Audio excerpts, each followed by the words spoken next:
It's 23 minutes past 6. Huge player salaries and massive debts have seen several English football clubs struggle with their finances. Just across the Irish Sea, though, top-level sport is in much better shape despite the economic downturn. Joe Lynham has been to Ireland to find out why hurling and Gaelic football are making pretty healthy profits.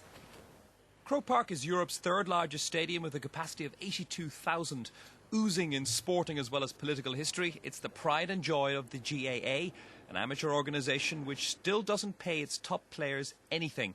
But unlike more glamorous and professional sports whose clubs are heavily in debt, the GAA made a profit last year of £17 million. We just look after our association extremely well. We manage our money in a careful way, and we always plan to the future to ensure that our association is going to stay strong and vibrant. But the GAA's coffers have been swollen by tens of millions of pounds because it has recently played host to all major football and rugby international matches, while their home, Lansdowne Road, is being redeveloped. To understand, though, how the GAA has survived and thrived as an amateur game, you need to come to rural Ireland.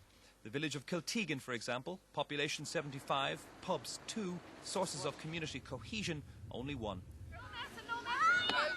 Male or female, as soon as they can walk, they are taught to play hurling or Gaelic football. But will the voluntary ethic of Gaelic sports survive amid Ireland's deepest economic downturn? The recession has brought us back down to earth, you know. It's reinvigorated community initiatives, it's reinvigorated the GAA. You know, people are more willing to put their time into it. It's not about money. I think the Irish people forgot what it was like to be Irish and be themselves. People got caught up in money. For many, the GAA is the very backbone of Irish society, not just in a sporting sense in remote villages like this, but also in a social and some say even political sense. But how does an amateur game where the players don't get a penny survive when the lure of glamorous and better paid sports exists so close to home? There would be a view that in terms of what has gone on in the last 10-15 years, allowing players have endorsements and everything else, that the Gaelic games are simply going the same way that every other sport went on the road to professionalism.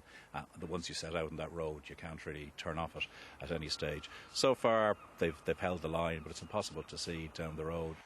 The Gaelic Athletic Association has seen wars of independence, civil strife, multiple recessions and a Celtic Tiger boom.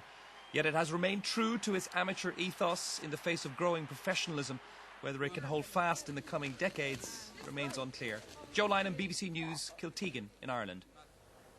And St Patrick's Day today. It is. Happy St Patrick's Day. Coming up on the